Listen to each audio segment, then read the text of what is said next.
All right, welcome everyone to episode 3 of Club One Voice. As you can see, I've switched up my background a little bit for a very good reason. We are going to be talking to some of our amazing beach volleyball coaches today from the One Beach side. So I figured I should have a background to match. So here we have with us Coach Ryan and Coach Jenn.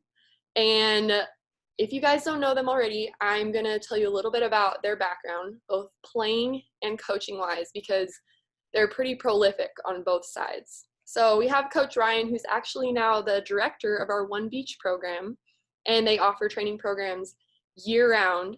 Fun fact, Coach Ryan is actually the son of a volleyball dad and coach. So basically since birth, he's been playing volleyball and played throughout high school. And then once he got into college, he started exploring the beach side and starting to play beach volleyball more competitively. So he actually ultimately earned a AAA rating in Arizona and a AA rating in California, which is quite an accomplishment. And he played in several professional tournaments and qualifiers. Still plays semi-professionally when he can get the chance, but now has really devoted more of his time to coaching and training other athletes. So on that coaching side, he joined the Club One indoor coaching staff in 2012 and then became the full-time One Beach director in 2014. So a few more years he spent coaching indoor and then just dove into One Beach directing full-time and has really done great things with the program. So we're really excited to have him here today. And we also have Coach Jenn with us, who she's an amazing libero. I know we talked about that position a lot in our last episode, so she's another great person to talk to. She played libero for her high school indoor team and earned all-state honors, won back-to-back state championships, and then went on to play at St. Clair College, where she helped them defend a national title in the NJCAA, and then went on to finish out her college career at Oakland University, which is an NCAA Division I program. So Jenn kind of similarly discovered beach volleyball after college, started playing more competitively, and she continues to train and compete in the sand as much as she can, and also coaches on the indoor and the beach side. So she's been with Club One on the indoor side since 2015. Or sorry, I switched that around. You've been with One Beach since 2015, and then you joined Club One the year after that. So keeping yourself really busy on the coaching and playing side. And we're really excited to have you guys here today. It's really amazing to have coaches who have that perspective of playing both sides of the game, can really help develop players in any aspect, indoor and on the sand. So to start, I wanted to hear, since you guys both kind of started exploring beach a little bit later in your playing careers, what was that like when you first started making that transition? Do you have any memories of those first few plays or experiences out on the sand? Like a lot of people that I've talked to after their experience, mine first like, oh yeah, this is going to be easy. This is going to be so much fun. And then you step on the sand and realize you have like 20-pound weights strapped to each of your feet and a weighted vest on because it is so hard to move. I was like, oh, okay. So like I overestimated myself a little bit confident, but as I played it more and more, it got a little bit easier to move, not the game necessarily, until I had some help from some of my friends that played in the EVP and stuff in MPVA in Michigan, and they kind of helped me out. And then when I moved to Arizona and met Ryan, it was like a whole new level. I learned a lot more, and I was like, holy cow, this is really awesome to problem solve and move through it. But when I started, oh my gosh, I thought it was going to be the easiest thing, and it was literally turned my world upside down. I was like, okay, I know nothing about this. This is really hard and challenging, but it was really cool to go through the challenges and learn a lot about it. That's so funny because, you experienced so much success on the indoor side. You're like, of course, I can feel confident. It's the same sport, I have all the skills. So it's funny to hear that kind of shock when you first get on the sand. Having hundreds of thousands of reps on serve receive and defense, being a libero, I was getting aced off the court in the sand because I couldn't move and couldn't get to the ball. And I felt myself digging in, and indoor you dig in and you receive that hard hit. And in the sand, there's so much to cover. I was like, okay, I feel like I've never played volleyball before. Wow, that can be kind of unsettling at first. Yes, yes. if I didn't have the background from being a multiple sport athlete, I played soccer, I played softball, I ran track, and learn about problem solving and the failure. A lot of failure has to come before you grow. If I didn't have that instilled in me from playing sports since I was 8, I probably would have had a lot tougher time with it and took me a lot longer to stay with it and been way more frustrating. But I just, keep chipping away at that process. How about you, Coach Ryan? What was it like on your end? I feel like my first thoughts were like, man, there's so many like less people in my way. Like I just was so excited to like touch the ball. I think I was like always just, such a typical boy growing up with just like I wanted the ball. Like I just wanted to, just play. So in that sense, like as much as I loved indoor, I just felt so much more like free on the beach side because, there was no getting subbed out. There was no like I get to touch the ball, 3 times as much because there's 3 times fewer people on the court. And and I just really enjoyed too. Like it just kind of spoke to me a little bit better just because I felt like it was, I just really liked the complexity of it. I liked that I had to do everything rather than just be super good at like a 1 or 2 skills. So that was kind of maybe my first thoughts. My second thoughts were just like, man, it's hard to hit the ball on the court because, the court is smaller and I just like go up and smash the ball for the most part and hit the ball 2 feet out of bounds, which, would usually be a great swing indoor. But, the beach court being a little bit more of a finesse game and a little bit smaller court, it was that was an adjustment period for sure. But yeah, definitely just fell in love with it pretty instantly and love both sports, but I've always had a high preference for beach. Wow. So some growing pains for both of you right away, but there was something that just hooked you. There was enough that made it different from the indoor game that made you want to put in that time to improve and become just as good on the beach as you were indoor, maybe even better. Debatable. So can you talk a little bit more about that? How has playing beach over the years impacted your overall game as a volleyball player?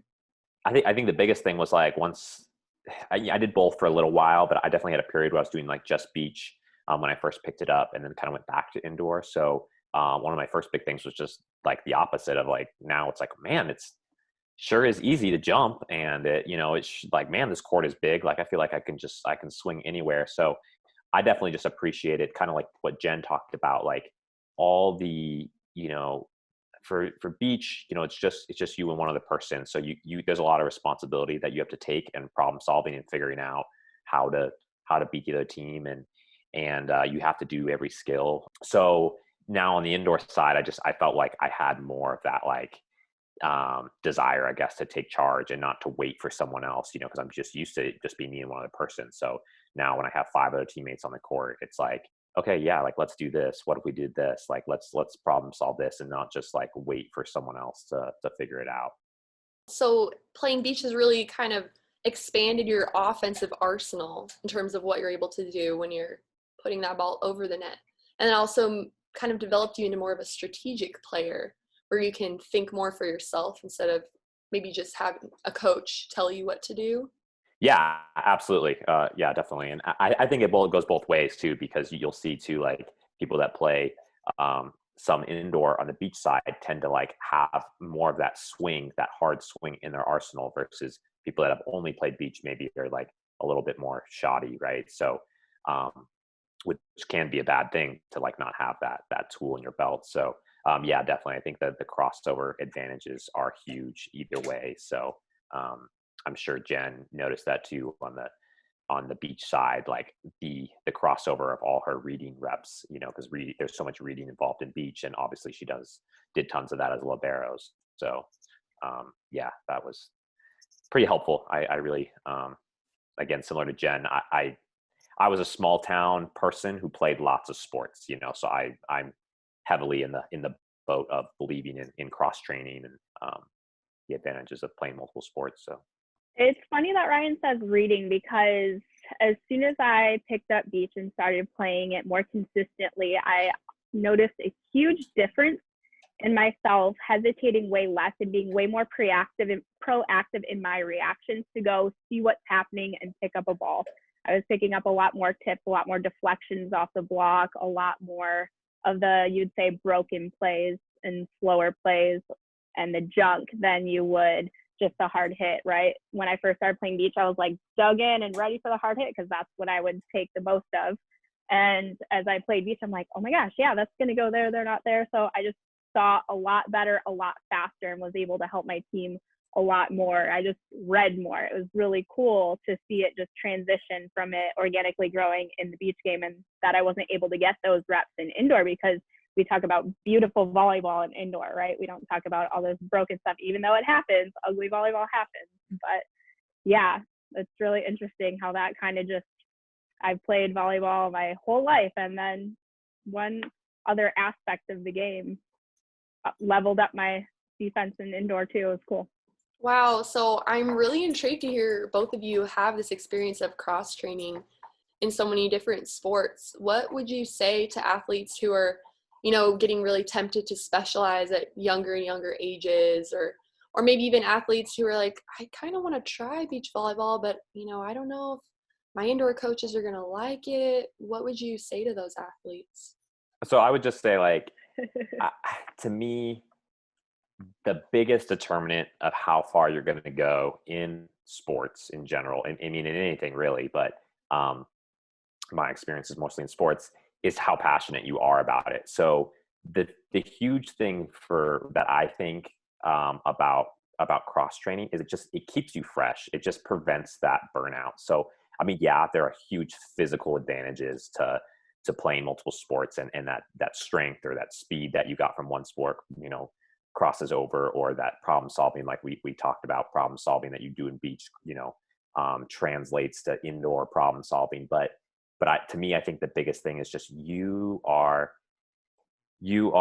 keeping yourself fresh because you're not limiting yourself. But the problem, I think, with specializing early, I think it works for some kids that are just like, they know, like, man, indoor is like, that is it for me, and I love it, and I just can't get enough. Like, I think that's great, specialize early. But most kids, I just don't think they know, you know, like, they like it, but they don't, you know, they like other things too, you know, and so I think just exploring everything and just kind of staying fresh is just so huge.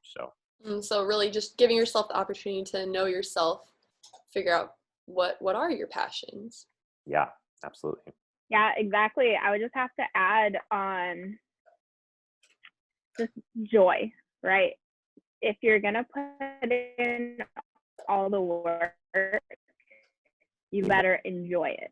And if you're not exactly enjoying it, or you're not sure, why not try something else out? And if you find a passion and a joy, you're going to keep working, you're going to keep grinding. So try all the sports and see what you like. There's nothing, I don't think there's time that would ever be wasted investing in yourself to see if you enjoy another sport. There's new neural pathways and new movements in these muscles that are going to help you in a different reaction, in a different movement, in a different sport, or bring it back to the one that you enjoy. Like Ryan and I said, we played multiple sports when we were kids, starting at a super young age. And I played 6 sports, all from 8 years old to high school. And then I played 1 in college. So I'd have to say a lot of my success in volleyball would have to come from being a multi-sport athlete, using different parts of my brain, different decision-making factors in all of those sports. So it was really cool to come to fruition for me. Thanks, you guys. I'm sure that'll be really encouraging to some young athletes out there. And I wanted to build more on something you said, Coach Jenn, about investing in yourself. And that's one of the things I really love about the One Beach program that you guys have really all built, is the emphasis on character development. You know, you're training these excellent athletes year round, but you're also not just the volleyball skills, you're training them in developing their character and like in investing in themselves. So I've loved following the One Beach page on Instagram, because the last couple weeks you guys have been having this Leave It Better challenge. And I was wondering if you guys could share a little bit about what started that challenge, what it entails, and what it's been like, because I know athletes and coaches have been participating in it together. Obviously, there's this hunger for our kids to keep improving, right? A hunger from them, I think, and they were super disappointed, obviously, to hear that we were going to be suspending practices. And you know, when all this hit, you know, we also just had the realization. I mean, we've kind of always known this, but this is just a good reminder that, like, volleyball in itself is not super important, right? It just happens to be the vehicle that we use to develop our athletes, right? To develop these young adults. So I think this was a pretty cool opportunity to remember that, like, it's not, we don't need volleyball to develop, right? So we use this as an opportunity. This is something we always talk about with our kids, but we only have so much time with them at practice, and obviously the parents are sending their kids for volleyball training. So we try to stay pretty focused on volleyball, but this was just a pretty cool opportunity to be like, hey, like, well, how else can we keep developing ourselves outside of volleyball, right? And make it relevant still, like, so it'll help our game. So that was kind of like how it formed. And yeah, it's been pretty cool. It's been awesome to see the girls. They've really embraced it, and I feel like they're doing a really good job with it. And yeah, super excited to see. I think we're finishing up here in, it's a 2-week challenge, so it's going to end up on Sunday. So yeah. Go ahead, Jen. Do you want to share more? Because I know you've been participating in it as well. Yeah, so Ryan, Priscilla, Kara, and I are on #team coach. We decided to join because, I mean, living by your values is the best way to set an example. And we all have really strong locked in values, and we're all super like-minded on the growth and the development of our athletes as human beings and as athletes, and really caring about them. So it's really cool to kind of put ourselves in their shoes in this situation and kind of just compete alongside of them in this challenge to make ourselves better, to learn and invest in ourselves along with them. So it's really cool, kind of going hand in hand. We are one in this challenge, Yeah, and what have been some of the pieces of the challenge that the athletes and that you guys are having to do each day and each week? Can you kind of paint us a picture of what a day in the life is of a Leave It Better athlete? Yeah, so there's like three. We kind of broke it up into 3 major categories. So the first one is just your own personal development. So I wrote in some suggestions there, like working out, reading, listening to a podcast, like anything that can grow them either mentally or physically, or some sort of just discipline thing. I think I even had like waking up before 6 a.m. or by 6 a.m. or earlier. Mm-hmm. And the second category is just family, encouraging them to spend quality time with their family, to maybe like grab their parent and teach them how to pepper, or to offer to make dinner, because, the emphasis there is that, like, you don't get to where you are without a lot of people helping you, so as far you have to give back to those that have supported you along the way. And parents are definitely at the top of that list. So, trying to express that gratitude to them and all that they have done for the athletes to allow them to, participate in club sports. And then finally, it's just to give back to others, to, like, it's probably most relevant to them is the ones that are following in their footsteps. So to just kind of give back to their communities, especially the younger athletes that are following in their footsteps, because again, that's so huge to so many people's success, is to have a role model. Like when you have, that girl that's 4 years older than you, and you're just like, oh my gosh, she is so good, like I want to be just like her, then that makes all the difference for being more successful in your sport or whatever your endeavor is. So yeah, so personal development, family, community, the three big focuses. So they have a certain amount they can do in each category per day to earn points. So yeah. What an amazing opportunity I keep thinking of that term, like, get reps in developing these skills, because obviously we all know you got to get a lot of reps in volleyball if you want to improve in a certain skill. But it's really the same with any of these skills: expressing gratitude, investing time in yourself and in learning, and giving back to others. You need reps and you need practice for those to become natural traits. So it's really neat you're providing an opportunity for the athletes to get those reps during this time.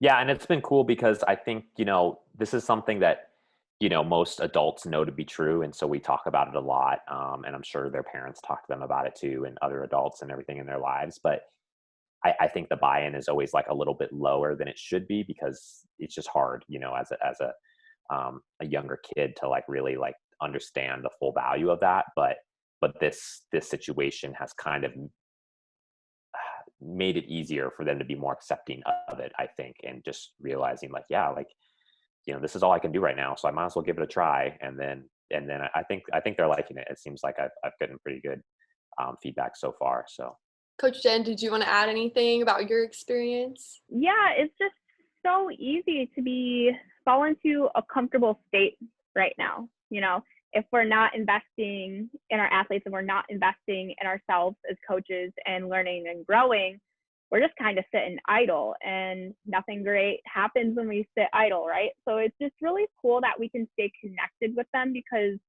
I mean, we are all about them and we love our athletes. We love our kids. So it's really cool to see them push the bounds. Like, I was not doing this when I was 12 years old. I have athletes younger than me crushing it when I was there. I was like, oh my gosh, this is so awesome to see. So it kind of just solidifies for me to not put limits on my athletes, let them show me their limits, and they're just killing it. So I'm so proud of them right now. It's awesome. Wow, way to go, One Beach athletes. That's some high praise from your coaches. And I know one thing I really respect about you guys is you really do your best to model for your athletes what you would hope that the way you would hope they would act. And so I know you guys are working a lot on developing your own personal development habits and routines, and have been over the last who knows how many years. So I was wondering if you could give us a little like glimpse into what those habits and routines are for you right now, and maybe how they've kind of changed over the last few years. So, I mean, college, you know, my habits and routines were get told what to do, when to do it. So always on the go, always have food and clothes in my bag, always ready to wake up at 5 a.m. and go work out and go to class. Post-college, you don't have necessarily anybody telling you what to do, and there's so much free time, right, from not having your workout plan, your nutrition plan. So like eating like an athlete, I wasn't still working out like an athlete. So that was a really tough habit and routine for me to keep going. I still crave the food, but I wasn't craving working out because now I was working and had all this other stuff. So really kind of just noticing and being aware of your habits and routines and what is positive for you and what's neutral for you and what's not so positive that need to change is something that's very healthy and very important to keep your good habits, and your habits that aren't supporting you in a positive way and the person that you want to be, kind of just got to be aware of them. And kind of my habits now is really funny that we're talking about this, because when all of this happened, all this COVID stuff happened, and we started this Leave It Better challenge, Ryan recommended to me Atomic Habits. It's an awesome book. Jordan recommended it to me too. So it's funny that they both did. And I've been kind of reading it, and I'm just like, it's resonating with me. And so right now I'm just going through the process of revamping all of my habits. So I'm writing every single thing down every day that I do, and every single thing that happens to me. And I'm calling out, this is not who I want to be. This is not who I want to be. This is who I want to be. This is who I want to be. So I'm kind of figuring out and trying to stack and add and really revamp right now. So it's awesome that we're kind of talking about this, because I'm definitely in the middle of figuring it all out again for like the 10th time. That's so encouraging though, because it really is a process. It's not something like, oh, I'm an adult now, you know, I have all of this figured out. We're all still in process of becoming the people we want to be. And could you repeat what was the title of that book you mentioned and the author, in case anyone wanted to check it out? I'm not 100% sure who it's by. It's Atomic Habits though. Ryan, do you have? I want to say it's James Clear. I think you're right. But I'm not 100%. I have like 3 of those different habit books that I really like. He's the author of one of them, but I think Awesome. It's Atomic Habits. Atomic Habits. I'll look it up. I'll put the author in the YouTube description for later. So we'll figure it out. But how about you, Coach Ryan? Yeah, like this, similar to Jen, this has been an awesome chance to kind of double down on my habits. I've been a pretty big habit person since becoming director of One Beach, actually. So One Beach is actually kind of a who saved who kind of situation for me, where it's like my primary driver initially was like, how can I make this better? You know, like how can I make sure that this is a good organization? And most of the research I saw from great leaders was, you have to be better. Like you have to lead by example. Like that's the only way to be better, you know? And so The Power of Habit was actually one of the first books I read that kind of got me on that, like, okay, yeah, like this is what it's about, like all these small little habits that add up. So yeah, I mean, for me, it's just having that, for the morning, the really good morning routine, having that like stillness at the beginning of the day to just make sure that I'm being super intentional with going where I want to go instead of just kind of like seeing where the day takes me. So yeah, I mean, praying, reading the Bible, reading usually another book, journaling, just kind of like making sure I have some sort of goal for the week or the day. That's huge for me. That kind of sets me up, I think, for the rest of the day to make sure that I'm doing important tasks instead of just like staying busy. So that's really inspiring, especially for, any of our athletes out there who want to make a difference on their team, or who maybe have already filled that captain role on teams in the past, just to be motivated that the changes you make in your own life are going to positively impact your team and everyone else around you. So that's really encouraging. Thanks for sharing that, Coach Ryan. There's definitely a lot of power in starting out each day with a purpose. And so I really appreciate hearing how you guys have been tackling that, learning, growing, even though you're not necessarily in the same routine as you were before. So as we wrap up this interview, is there anything else you would like to share with your athletes? I know you haven't been able to see them 2 or 3 times a week like you're used to. So anything you would like to share with those One Beach kids before we sign off? We just missed you guys. We missed seeing you guys and competing with you guys. If there's one thing you take away, I know Ryan is huge in this, is self-care. If you're taking care of yourself and you're creating these habits and routines and you're doing things to invest in yourself, it's going to overflow and it's going to go to your family, your friends, your coaches, everybody that you surround yourself. So keep investing in yourself, and we cannot wait to get back on the court with you guys.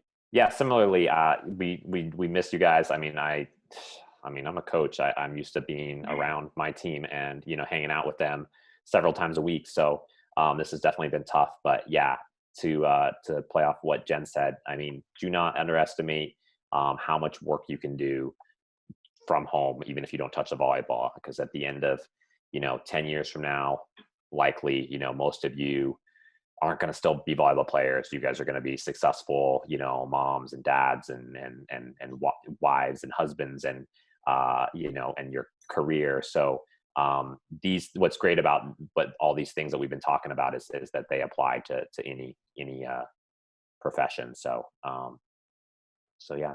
Thank you guys. I can really sense just your heart and how much you care for your athletes. And so I'm sure they're just as excited to get back on the sand with you. So again, thanks for taking the time to be with us today. I'll try to find out who the author is of that book. It sounds really good. But in the meantime, that's all the time we have for today. So hope everyone who's watching got some great inspiration from talking to these 2 great coaches. And we'll see y'all next time. Bye. Bye.